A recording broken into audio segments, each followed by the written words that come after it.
देखो बच्चे, एक सवाल आपके सामने ये है। अब जरा देखना, जरा आप इस सवाल को कैसे कर सकते हो, आपकी अप्रोच क्या है, जरा खुद को भी देखना। उसके बाद आप मेरे को देखना कि मैं आपको कैसे बता रहा हूँ। ठीक है, हो सकता है आप जानते भी होंगे, बहुत अच्छी बात है। नहीं जानते हैं तो मेरे साथ सीखिए। ठीक है, अब देखो यहाँ पे लिखा हुआ है कितने खिलाड़ी, 7 खिलाड़ी का औसत 55 है। बच्चे 7 खिलाड़ी है ना, 7, उसका औसत कितना है? 55 है। 7 खिलाड़ियों का औसत 55, ठीक बात है। अच्छा, 55।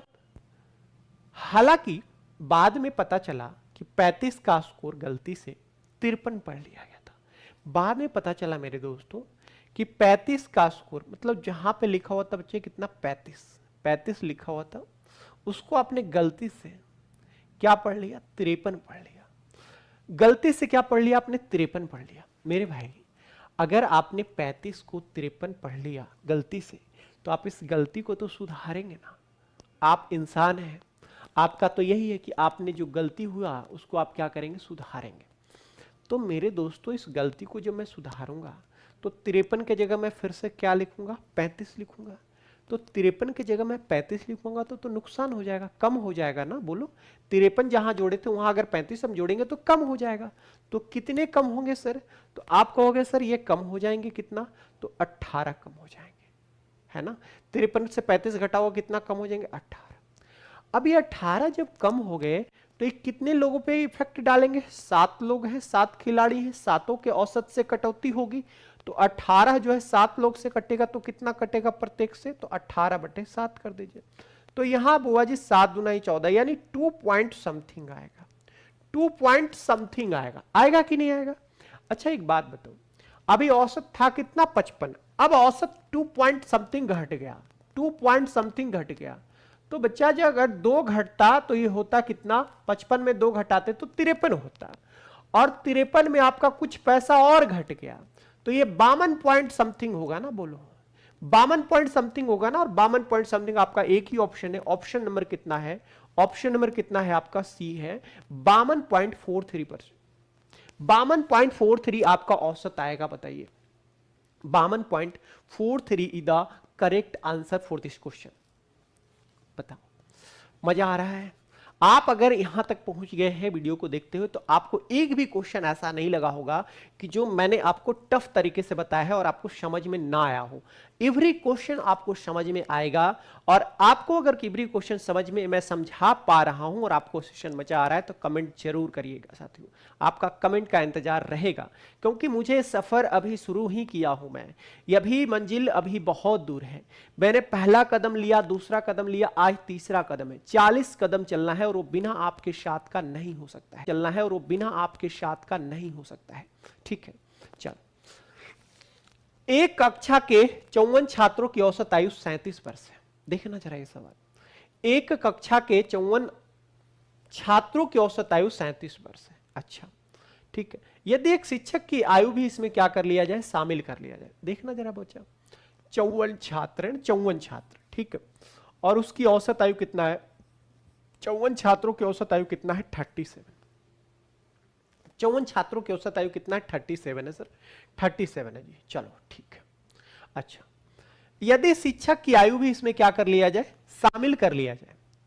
अगर शिक्षक की आयु भी शामिल कर लिया है तो 54 छात्र थे, एक शिक्षक आ गया, एक शिक्षक आ गया तो 54 और एक कितना हो गया? 55।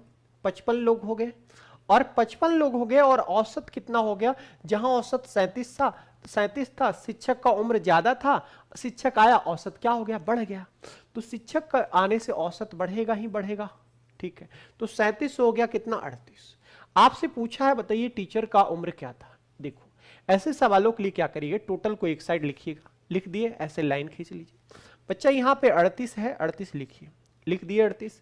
अब देखो 38 से ये कम है तो यहाँ प्लस लगाना, प्लस लगाना। कितना कम है बाबू? एक कम है, एक कम है। और ऐसे ऐसे कितने लोग हैं? 54। तो 1 गुने 54, 1 गुने 54 यानी कितना हो जाएगा? 54। और यहां जितना रहेगा उतना से भाग लगाए, तो 1 से भाग लगाए कोई फर्क नहीं पड़ेगा। यहां 2 रहता तो 2 से भाग लगाते। अब बच्चा 38 + 54 कितना हो जाएगा? तो आप कहोगे सर 38 + 54 यानी कि 92, या इस सवाल का आंसर 92 होगा। यानी जो टीचर थे, जो शिक्षक थे, उसका उम्र कितना था? 92 साल। क्लियर है? बोलिए, सही है साथियों? चलो आगे बढ़ते हैं। मुकुल से 1.35 किलोमीटर की दूरी पर एक बंदूक चलाई जाती है। मुकुल भैया जो हैं उनसे जो है कुछ दूरी पर, यानी कितना दूरी पर, मुकुल यहां पे है, मान लो यहां पे मुकुल है, ठीक है, यहां पे मुकुल है और इनसे कितना 1.35 के दूरी पर यहां पे जो है वो क्या हुआ है, फायर किया गया, यहां पे गोली चलाया गया, ठीक है। तो 3 सेकंड बाद ध्वनि सुनाई पड़ती है और यहां पे से जो है ध्वनि यहां से इनके पास आने में कितना समय लगता है, तो 3 सेकंड लगता है। तो सीरियसली इसमें बहुत सिंपल सी बात यह है कि आपका डिस्टेंस दिया गया है, डिस्टेंस दिया गया है 1.35, टाइम दिया गया है 3 सेकंड दिया गया है, 3 सेकंड दिया, ये क्या है मीटर में, किलोमीटर में, और आपका जो है 3 सेकंड आपका दिया गया है टाइम, टाइम जो है आपका 3 सेकंड दिया गया है और आपको जो है पूछा गया है स्पीड पूछा गया है। स्पीड बराबर डिस्टेंस अपॉन क्या होता है, टाइम होता है। स्पीड बराबर आप जानते हैं डिस्टेंस बटे क्या होता है, टाइम होता है। अच्छा, स्पीड बराबर डिस्टेंस बटे टाइम होता है। तो आप देखोगे यहां पे डिस्टेंस हमारे पास है 1.35 किलोमीटर। बच्चे एक बात ध्यान देना, ये किलोमीटर में है और हमारा टाइम सेकंड में है, ऐसा पॉसिबल नहीं है। अगर टाइम सेकंड में है तो जो किलोमीटर है उसको मीटर में होना पड़ेगा। तो किलोमीटर को मीटर में चेंज करने के लिए प्यारे साथियों, किलोमीटर को मीटर में चेंज करने के लिए आप जो है गुना करते हैं 1000 से, गुना करते हैं 1000 से, ठीक है। तो आप देखोगे सर यहां से पॉइंट हटाओगे तो यहां से 2 जीरो 2 जीरो क्या हो जाएगा, कट जाएगा, और 3 से काटिएगा सर तो 4 ते 12 और 5 ते 15, तो 4 5 और 1 जीरो यहां बचा हुआ है सर, यानी कि 450 जो है वो आपका मीटर पर सेकंड जो है, क्योंकि डिस्टेंस मीटर में और टाइम सेकंड में है, तो मीटर पर सेकंड 450 मीटर पर सेकंड आपका आंसर आएगा, 450 मीटर पर सेकंड। बताइएगा सही है साथियों, क्लियर है? चला जाए आगे बढ़ा जाए। ये सवाल पूछा गया और हद तो तब हो गई जब ये थर्ड शिफ्ट में जो है ये सवाल 2 बार आया, 2 क्वेश्चन आया ऐसा थर्ड शिफ्ट में। देखिएगा आपको एक क्वेश्चन यहाँ पे है, एक क्वेश्चन इसके बाद भी आएगा। देखना, विजय के पास इतना रुपया है, उसने इसे अपने बेटों अजय और प्रकाश में बांट दिया और उन्हें 4% वार्षिक चक्रवृद्धि ब्याज दर पर निवेश करने को कहा। यह देखा गया कि अजय और प्रकाश को क्रमशः 18 और 19 वर्षों के बाद समान राशि प्राप्त हुई है, तो विजय ने प्रकाश को कितने रुपए दिए, ये आपसे पूछा गया। ये आपसे पूछा गया कि विजय ने प्रकाश को कितने रुपए दिए। देखो मेरे भाई, जब भी कोई पैसा को बांटने वाला सवाल है, डिस्ट्रीब्यूटेड बिटवीन 2 पर्सन, 2 लोगों के बीच में कोई अमाउंट को बांटने की बात आया, ठीक है, और उसके बाद कह रहा है कि वो पैसा को जो है 4% रेट पर लगा दिया जाता है और उसके बाद दोनों जो 18 और 19 वर्ष के बाद जो है समान हो जाता है, ऐसा सवाल में कहा जाए कि वो रुपया कुछ समय के बाद क्या हो जाता है, समान हो जाता है। तो आपको क्या करना है, देखो लिखा गया है अजय और प्रकाश को क्रमशः 18 और 19 वर्षों के बाद, अजय छोटा है और ये जो है आपका, सॉरी, अजय और क्या है, प्रकाश, अजय छोटा है और प्रकाश बड़ा है। आप जब भी पैसा बांटते हो, ठीक है ना, जैसे कि आपके घर में बंटवारा होता होगा, तो हालांकि हमको पता है कि इस मैथमेटिकल पे टर्म पे वहां बंटवारा नहीं होता है, लेकिन बंटवारे का एक मैथ के टर्म में अगर देखें तो जो छोटा भाई है ना उसको छोटा हिस्सा मिलना चाहिए और बड़ा भाई को बड़ा हिस्सा, छोटे भाई को कम मिलना चाहिए और बड़े भाई को ज्यादा मिलना चाहिए। ये क्यों है, इसका एक अलग लॉजिक है कि जैसे कि छोटा भाई के पास टाइम ज्यादा है तो उस पैसे पे ब्याज वो ज्यादा दिन तक कमा सकते हैं, बड़े भाई के पास टाइम कम है तो उस पे ब्याज कम कमा सकते हैं। मतलब कि अगर दोनों को बराबर बराबर दोगे तो कुछ समय बाद जाके जो है दोनों का पैसा एक ज्यादा हो जाएगा, एक का कम हो जाएगा। तो एक को छोटा अमाउंट, बड़े छोटे को छोटा, बड़े को बड़ा अमाउंट देना पड़ता है। आप देखोगे यहां पे रेट को पकड़ लो 4%। सर 4% का फ्रैक्शन वैल्यू क्या होता है? सर जानते हैं आप 4% का फ्रैक्शन वैल्यू 4 और बटे क्या लिखोगे 100, 4 बटे 100 यानी 1 बटे कितना हो गया 25, यही हो गया 1 बटे 25। आप क्या करना साहब, आप क्या करना, देखो ये जो नीचे 25 है ये छोटे भाई को दे देना कि ये हिस्सा छोटे भाई को 25, और ऊपर वाला जो है 1 25 में ऐड कर दो, तो 25 में एक ऐड कर दिए तो कितना हो गया 26। ये बड़े वाले के हिस्से हैं, यानी दोनों को जो बटेगा वो 25:26 में बटेगा। अब ये देख लो कि ये कितने का गैप है, 18 और 19 में 1 का, तो पावर 1 देना, अगर 2 का रहेगा तो पावर 2 देना होगा। ठीक है, अच्छा क्लियर है यहां तक? ओके भाई, चलो अब देखो साथियों, पैसा जो है था इसी रेशियो में बट गया। अब टोटल पैसा आपके पास कितना है 1224। यहां टोटल कितना आ रहा है सर? तो यहां टोटल आ रहा है 51। तो 51 यूनिट का मान जो है, 51 यूनिट का मान 1224 है। 1200 क्या है 24। 51 यूनिट का मान जो है, 51 यूनिट का जो मान है वो 1224 है, 1224। तो एक यूनिट का मान कितना होगा साथियों?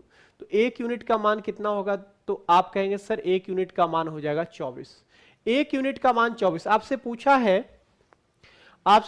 विजय ने प्रकाश को कितने दिए? प्रकाश को कितने दिए? पहले कौन है? अजय, उसके बाद है प्रकाश। प्रकाश बड़ा है यानी बड़ा हिस्सा प्रकाश को मिल रहा होगा। तो प्रकाश का निकालना यानी 26 यूनिट का मान निकालना है, तो 26 गुने कितना हो जाएगा? 24 हो जाएगा। 26 गुने क्या हो जाएगा साथियों? 24 हो जाएगा। 26 गुने 24, ठीक है। तो ये कितना हो जाएगा? 24 25 24 छक 44 से होता है, बचा कितना? एक 14, 24 दूना 48, 48 और 14 कितना होता है भाई? 48 और 14 62 होता है, यानी 624 इस सवाल का आंसर आएगा। 624 इस सवाल का आंसर हो जाएगा मेरे साथियों, 624। क्लियर है भाई? चलो अगले सवाल पे आते हैं। अगला सवाल पे आते हैं। किसी मूलधन पर 6% वार्षिक दर से 2 वर्ष की अवधि का साधारण ब्याज 318 है। मूलधन क्या होगा ये आपसे पूछा गया। मूलधन क्या होगा ये आपसे पूछा गया।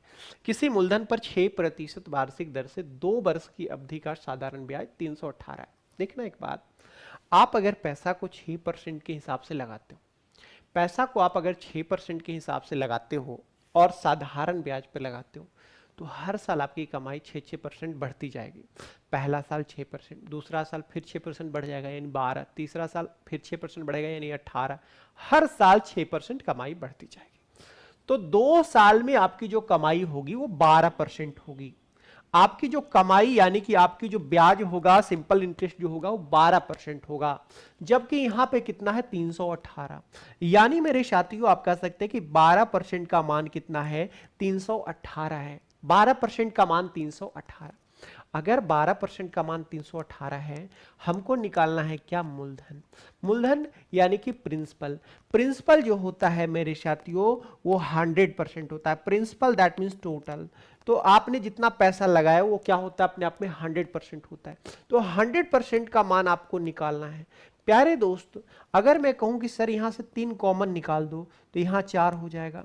यहां 3 कॉमन निकालोगे तो 10 3 30 6 3 18, ये हो गया साथियों। आप बताओ 4% का मान 106 है, तो 100% का मान 25 गुना कर देंगे। 4 में 25 से गुना कर देंगे, 100 हो जाएगा। तो ये भी 25 गुना होगा मेरे दोस्तों। तो 25 6 कितना होता है? 150। 150, 25 से कम 25 और एक कितना हो गया? 26 हो गया। यानी 100% का मान 100% का मान 2600 क्या होगा? 50 होगा। 100% का मान 2600 क्या होगा प्यारे साथियों? 50 होगा। बताइए